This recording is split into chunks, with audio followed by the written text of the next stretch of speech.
कुणबी नोंदी मग कुठे कुठे आढळतात? कुणबी नोंदी ही मराठा समाजातल्याच नव्हे तर 48 जात प्रकारातले जे कुणबी आहेत याची नोंद संबंध महाराष्ट्रामध्ये आहे. असं एकही जिल्हा नाही की ज्या जिल्ह्यामध्ये कुणबीची नोंद नाही. पण ते सगळे कुणबी हे मराठा नाहीत, हे पहिली गोष्ट महाराष्ट्रात लक्षात घेतली पाहिजे. कुणबी हा शेवट व्यवसाय आहे शेती करण्याचा. कुणबी म्हणजे नेमकं काय ते पण? कुणबी म्हणजे कसं आहे की कुणबावा करतो, कुणबिकीकरण करतो. म्हणजे एखादा माणूस शेती करतो, तो शेती करताना त्याला कुणबी करताना ब्राह्मणांच्या माणसाची पण नोंद कुणबी आहे, माळी समाजाची पण आहे, पाशा पटेल आहे शेतकरी संघटनेचे नेते, त्यांची नोंद कुणबी सापडली. त्यामुळे हे कुणबी हा प्रादेशिक वेगवेगळ्या भागामध्ये शेती करणारा असा तसं बिगर शेती करणारा पण आहे. मग त्यामध्ये चंद्रपूर जिल्हा आहे, गडचिरोली, भंडारा, तिथला जो कुणबी समाज आहे तो काही मराठा कुणबी नाही. पण अलीकडच्या ज्या पट्ट्यामध्ये अमरावती, अकोला, वाशिम, बुलढाणा ह्या पट्ट्यामधला जो आहे तो मराठा आहे. मराठवाड्यामध्ये जवळपास 40-50% लोकांच्या नोंदी कुणबी होत्या पण ते सापडत नव्हत्या, ते मराठा कुणबी आहेत. नाशिक जे रेव्हेन्यू डिव्हिजन आहे त्याच्यातलं धुळे आणि थोडा हा पट्टा नंदुरबारचा सोडला तर उर्वरित नाशिक, अहिल्यानगर आणि कसमादेना पट्टा हा पण कुणबी आहे. उर्वरित मुंबई प्रांतामध्ये आपला जो पश्चिम महाराष्ट्र आहे त्याच्यामध्ये कोल्हापूर, सातारा, सांगली, सोलापूरचे 2 तालुके आणि पुणे जिल्ह्याचे हे बहुतांश मराठा कुणबी आहेत. कोकणामधले कुणबी हे मराठा नाहीत.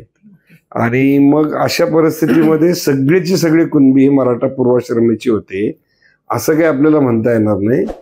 तो प्रत्येक जिल्हानी आहे, त्याचं गणित वेगळं आहे. ओके, मग कोकणातले मराठा कुणबी नाहीत म्हणजे ते मग ते कुणबी जे ते तिल्लोरी नावाचा प्रकार आहे कुणबीमध्ये. कुणबी म्हणजे कोणत्याही जातीला एक तत्सम जाती नावाचा एक प्रकार असतो, त्याच्यामध्ये वेगवेगळ्या जाती असतात. तसं धनगर आहे, धनगरांमध्ये 29 पोट जाती आहेत.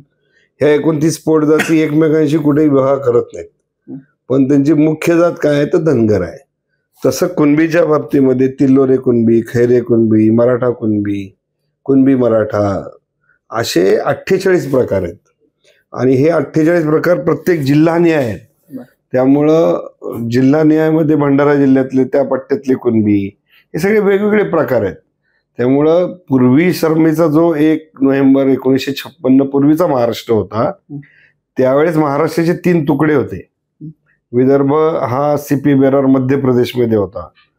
अकोलाच्या अलीकडचा जो पट्टा मराठवाड्याचा हा हैदराबाद संस्थानमध्ये, नंतर आंध्र प्रदेशमध्ये होता. आणि आपलं जे राज्य आहे उर्वरित हे गुजरात आणि एकत्र होतं, सौराष्ट्र आणि ते, त्याला मुंबई राज्य असं म्हणायचे. त्यामुळं 3 स्टेट्स ही वेगळी वेगळी होती. त्यामुळे जातीच्या नोंदी लिहिताना 3ही स्टेट्समध्ये वेगवेगळे प्रकार आहेत. पण सर काही जण जे म्हणजे कोकणातले जे आता नारायण राणे म्हणतात की आम्ही कुणबी मराठा नाही, आम्ही 96 कोळी मराठा आहोत, आम्हाला कुणबी मराठा व्हायचं नाही. त्यांच्या म्हणण्यात बरोबर आहे, कारण कोकणामधला जो मराठा समाज आहे त्याची पूर्वाश्रमीची नोंद मराठाच आहे.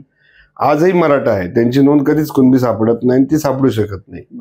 इथून जर पश्चिम महाराष्ट्रातनं मायग्रेट होऊन ते काही 150-200 वर्षापूर्वी गेले, उदाहरणार्थ टाटांनी डॅम बांधला वळवणच्या खाली, त्यानंतर पनवेलच्या पलीकडच्या पट्ट्यामध्ये टाटांनी काही प्रोजेक्ट केले, किंवा आपल्याकडे रेल्वे टाकायचं काम झालं जी पुणे मुंबई, ही टाकताना त्याच्यावर मजुरी करणारी जी माणसं होती ही पूर्वाश्रमी, हवेली तालुका नसेल तर आपला मुळशी, मावळ ह्या भागातलेच लोक तिथे कामावर गेले. आणि जसे जसे प्रोजेक्ट ब्रिटिशांनी किंवा टाटांनी जसे जसे नेले तिथे त्या ठिकाणी त्या वस्त्या झाल्या. त्यामुळे त्यांच्या नोंदी कुणबी कदाचित सापडू शकतात, परंतु उर्वरित कोकण पट्ट्यामध्ये प्युअरली मराठा नोंदी आहेत. मग जे कुणबी मराठा आणि जे 96 कोळी मराठा आहेत ते रोटी बेटी व्यवहार करतात का? काही ठिकाणी होतात, काही ठिकाणी होत नाहीत. म्हणजे प्रत्येक समाजामध्ये स्तर आहे तो तुम्ही मान्यच केला पाहिजे. मराठा समाजामधली जी राजघराणी आहेत, सरकार घराणी आहेत, त्यानंतर सरदार घराणी आहेत, देशमुख समाज आहे, त्यात पाटील समाज आहे, त्यानंतर मग बाकीचे उर्वरित समाज, हा प्रत्येक समाजात जसा स्तर आहे तसं मराठा समाजामध्ये स्तर आहेत. आणि आता बऱ्यापैकी विवाह होतात एकमेकांशी, पण जेवढी घट्टवीन पूर्वी कडक होती की एका कप्प्यातला माणूस दुसऱ्या कप्प्यात शक्यतो लग्न करत नव्हतं.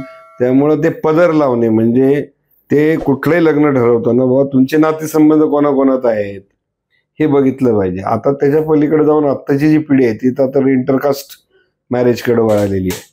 त्यामुळं पूर्वी जसं मराठा समाजामध्ये जातीच्या बाहेर लग्न केल्यानंतर त्याच्यावर समाज बहिष्कार टाकायचा, आता तसं काय होत नाही. आता उलट रिसेप्शनला जातात लोक.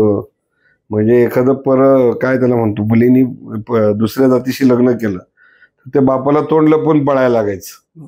पण आता तो बदल झालेला आहे. त्यामुळे लोक अशा आंतरजातीय विवाहामध्ये येतात, लग्नाला बसतात.